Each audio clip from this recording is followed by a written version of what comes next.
Bismillahir Rahmanir Rahim. Today I'll be telling you the story of Prophet Dawood, presented by Harim. Dawood's early life. Dawood was a young boy who was born in Canaan, and as he grew up, he became a shepherd. Then later on in his life, he was sent to help the wounded on the battlefield at a young age. When Jalut came. When Dawood was on the battlefield, the attackers had one special battalion. His name was Jalut. He was known for his tall size, and people would fear him. Due to this, nobody would dare to come and challenge this monster. Lesson that I learned. One of the lessons that I learned is that no matter what situation that you are in, if you have full faith in Allah, no source of power would do anything to you. The second lesson that I learned is that Allah will always give the arrogant people a punishment to face to make amends for their wrongdoings. Thank you for listening. Presented by Harim. I am Ahad and I'm talking to you about Prophet Dawood alayhi salam. Presented by me, student of Prophet Stories by Muslim Sultan Al-Mawrid. Story of Prophet Dawood alayhi salam. The story of Prophet Dawood revolves around three famous people. Prophet Dawood, known as David, to King Dalut, or Saul, who is the leader of the Israelites. Then there was Jalut, known as Goliath. Story of Prophet Dawood alayhi salam. Prophet Samuel chose Saul Talut as the king of Bani Israel. Under the leadership of Talut, Bani Israel fought many battles. In one of the battles, they fought the Goliath. Jalut and Prophet Dawood's story. We should trust Allah in all our matters, even if others don't think we may be short or weak. We should not get too impressed by others' power or weapons when fighting for the right cause. We should trust Allah and also our own abilities and strengths when faced with any difficult times or challenges. Thank you. Assalamu alaikum. My name is Afan, and the topic of my presentation is Miracles of Prophets in Islam. In this presentation, I will talk about a brief overview of the miracles granted by Allah to the following prophets: Hazrat Isa, Hazrat Musa, Hazrat Sulaiman, and Hazrat Daud. First of all, I would like to talk about Hazrat Isa. He could heal the sick and cure the blind. He was able to raise the dead by Allah's will. He could speak clearly as an infant. He could create birds from clay and give them life.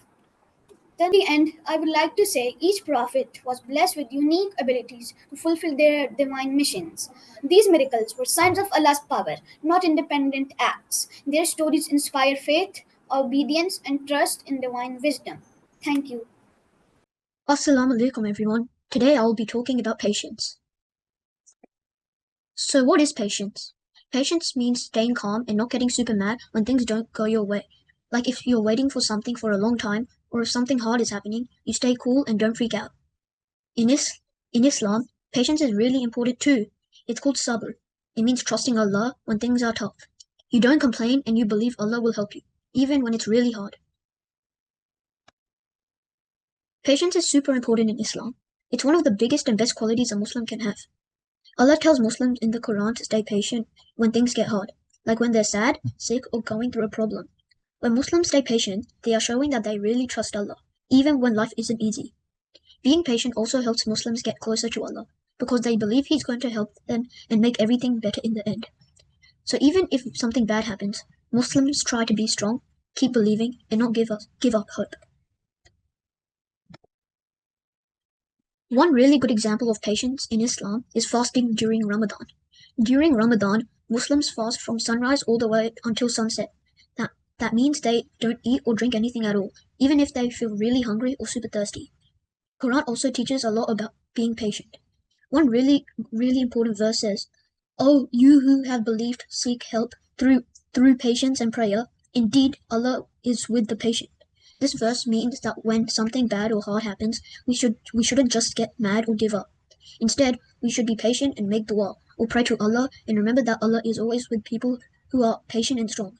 It's like my speech on patience, and thank you so much for listening. My name is Samar, and today I'll be presenting gratitude. First, what is gratitude? The definition of gratitude is readiness to show appreciation for and to return kindness, which means if someone is kind to you, you should do something nice in return. The meaning of gratitude in Islam is to be grateful in all times, which means to recognize and appreciate Allah's blessings, both material and spiritual.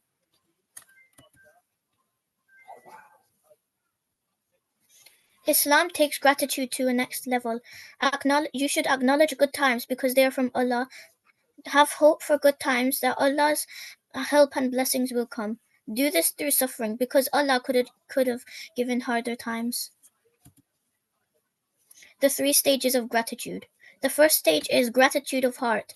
To acknowledge and know in your heart that the other person has done you good and you should appreciate this. The gratitude of tongue is to acknowledge others' kindness in the form of kind words. The gratitude of action, to express your gratefulness in the form of action by doing something kind in return. The gratitude of tongue is much better than the gratitude of heart. The gratitude of action is better than the tongue. The proof of the gratitude of heart is the gratitude of tongue, and the proof of the gratitude of tongue is gratitude of action. Here is an example of the 3 steps of gratitude in a story. For example, you are just sitting on the sofa, you're just chilling on the sofa there watching some TV.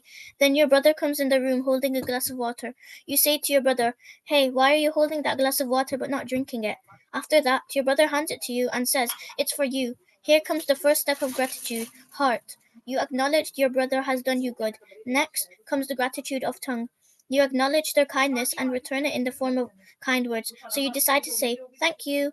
Finally comes the last and best step of all, the gratitude of action. You express your gratefulness in the form of action. You get up from your seat on the sofa and say, "Here, you can take my seat since I'm grateful for you giving me a glass of water even when I didn't ask." You have completed all the steps of gratitude and feel happy while watching your brother sit on the sofa. Also says in the Quran, "So eat from the good things that we have provided for you and be grateful to God, not ungrateful." This is the end of my presentation. My family helped a bit, and thank you for listening. Okay, so this is my topic I did on Hajj. And yeah, Hajj is very important. So let's see why it's important. Right. So first off, what is Hajj? Well, Hajj is the annual Islamic pilgrimage to Saudi Arabia, more specifically in Mecca. It is mandatory for Muslims to go on this pilgrimage at least once in their lifetime. And the Prophet Ibrahim was the first to do Hajj, so it's Sunnah, making it very important. Now, this additional fact, the Prophet Ibrahim was the first to perform Hajj. However, Prophet Muhammad ﷺ was the first to establish the rituals of Hajj and how to properly perform it. So yeah, go to Mina in the morning, pray Zuhr, Asr, Maghrib, Isha, and Fajr, and spend the night in Mina. Next one. Right, step 3, go to Araf by mid-morning, pray Zuhr and Asr, spend the afternoon making dua and asking for forgiveness, leave Araf after sunset and go to Muzda, I forgot how to say it, Muzdalifa. Yeah, Yeah, and Muzdalifa, that's correct. yeah, and then there, yeah, pray Maghrib and Isha, sleep there and collect small pebbles for stoning. Step 4, return to Mina, throw 7 pebbles at the big stone pillar. Usually you had to sacrifice an animal as well. Men usually shave their head or cut hair, and women cut like a small portion of their hair. Take off Ihram clothes, go to Makkah and do tawaf around the Kaaba. And now the final steps. Step 5, stay in Mina, each day throw 7 pebbles at each of the stone pillars. You can leave Mina after stoning on the 12th.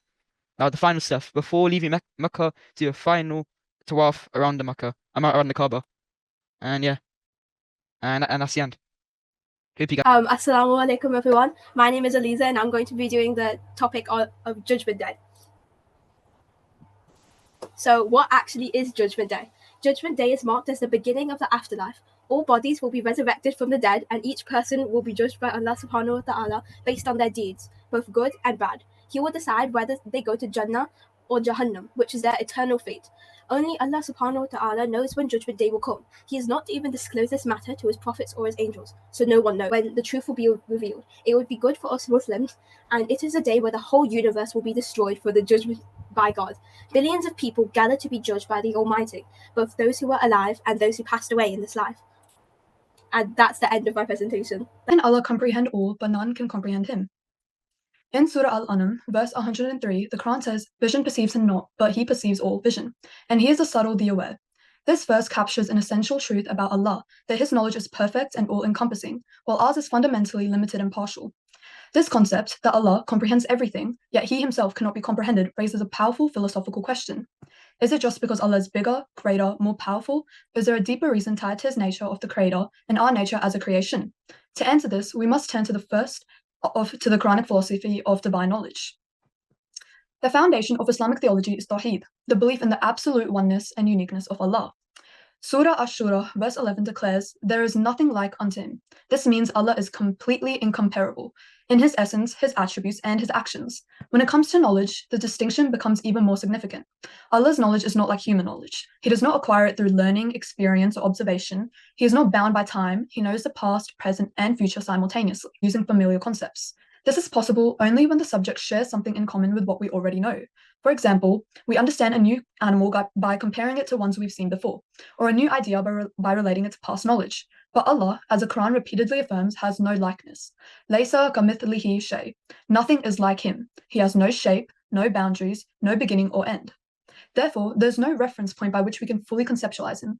That's why even the attributes we know, like mercy, power, knowledge, are reflections of his reality, but not equivalents to our human experiences of them. Ayat al-Kursi, in Surah al-Baqarah, tells us that encompass nothing of his knowledge except what he wills. This isn't just a reminder of our limits, it's an invitation to humility. It tells us that Allah's knowledge is not only vast, it is of a completely different order than ours. So if human beings are limited in perception and reason, what makes Allah's comprehension absolute? The key is found in the concept of transcendence. Allah is not with the framework of creation. He is beyond time, space, matter, and causality. He is not governed by the laws of physics or logic, rather he is the source of those laws. In Surah Al-Hadid, the Quran says he is the first and the last, the apparent and the hidden, and he is all things knowing. This verse tells us that Allah knows everything inwardly and outwardly. He is before creation and after its end. While we come into knowledge through growth, Allah's knowledge is not gained. It symbolizes Allah's majesty even more. Our inability to comprehend him is not a weakness in him, nor a flaw in us. It is a natural result of difference between the infinite and the finite. Thank you for listening, and may our reflections always deepen our faith and humility. My name is Zenia, and today I'll be talking about my presentation, Knowing God by His Attributes. Who is Allah? In Islam, Allah is the one and only God, absolute, eternal, and the unmatched in His essence and attributes. He is the creator, sustainer, and the master of all that exists, from the vast galaxies to the smallest atoms. The Quran repeatedly emphasizes that Allah is beyond human comparison or limitation. The real question is, how do we worship someone we don't know nor see? Most importantly, how can we recognize Allah? Recognizing and identifying Allah. As human beings, we come to know and understand things in two primary ways, either by their beings, their adjectives, or by their attributes. Since we cannot see Allah Almighty with our physical eyes in this life, we recognize and connect with Him through His attributes, known as the Asma al-Husna, the most beautiful names. Mentioned previously, the Quran provides us with 99 names, attributes about Allah Almighty. 5 of them include Ar-Rahman, He shows mercy to all of creation, believer and disbeliever alike, As-Salam, the peacegiver, Al-Ghafur, the most forgiving, As-Sami, the all-hearing, and Al-Aziz, the mighty one. Reflection of creation. As the Quran states, indeed in the creation of the heavens and the earth are signs for people who reflect. The Quran not only asks us to read, but asks us to look around and reflect on our surroundings. Looking at the sky, you realize the strength of Allah's power. Looking at the creation of nature, you can recognize His wisdom. Analyze your own self right now. Your pumping heart, breathing eyes, and your breathing pattern are all Allah's mercy.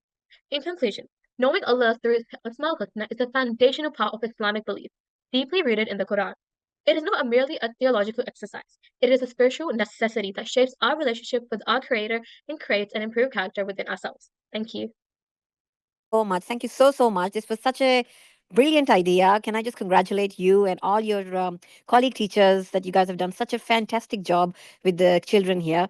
Really appreciate your efforts. All of them have presented so well, not just the topics that were a bit complex as per their age, but the way they shared their thought process. It just shows the critical thinking that you have developed over the months with the kids. So really well done to all the kids, and congratulations to you and your colleagues. Thank you. I'm Ahad's mom. My name is Shaista. Alaikum salam. I absolutely love this idea where we got to see all of these kids who have been attending the courses that we have already attended or are familiar with, and the courses that we're actually looking forward to. Everybody did an amazing job. Yes, Assalamu alaikum. I'm Sama's father. I would like to say that I am super impressed with this year's presentation. I have 2 other children who went through with this Al-Mawrid. But this is the best year, I would say, and my daughter is super happy today. And Assalamu alaikum. I am Afan's mother, so I also wanted to thank you guys for all the efforts that you have put in throughout the course. We really looked forward for for Sunday so that Afan could take this class, and wherever we were, we made sure that he attends the class and everything. So it was really nice experience, and I really like the way you guys were teaching. The participants, which I noticed. Well, overall, the presentation from each one of the students was awesome. Yeah, the way she ended her presentation by thanking parents and the participants was also very good style of ending, putting an end to a presentation. Well, as far as Shafi is concerned, his topic was... What I wanted to say is, like, see, the teachers are there or the institute is there, but everything is because of these beautiful kids, students. Because if you're not there, nothing will be there. So keep coming, keep really making us work hard. Because if you do that, if you ask questions to us, if you interact with us, you will learn more and we can give you more. Because that's how we human really learn and interact. So like make these sessions interactive. Wherever the session you're attending, ask a lot of questions, because that is the way to go to the next level. Thank you. Thank you so much. I fully agree with you, and I feel that Al-Mawrid Institute is really blessed to have such marvelous students. Would you please like to say something, Mushfiq? Yes, assalamu alaikum. It was so nice to see all the students present in their slides in such a beautiful way. I mean, I'm really proud, feeling proud of my students and others as well. I told Harim that the slides she made were even better perhaps than the ones I shared in the class. So she did a good job. And of course, Ahad was like, he added the verses from the Quran on his own. So that goes to show that he was really curious, and he took the time and he put in the effort to add some extra bit of information. And of course, Afan just didn't stick to one story. He was very creative and tried to bring in a different angle and perspective. So really proud. And of course, all the other students from the different levels, some of whom I recognize from my class. So it's a very good initiative. I think this feedback really helps us. And I think there's a lot of room for improvement, of course, inshallah. The teachers will also improve and then next year, inshallah. So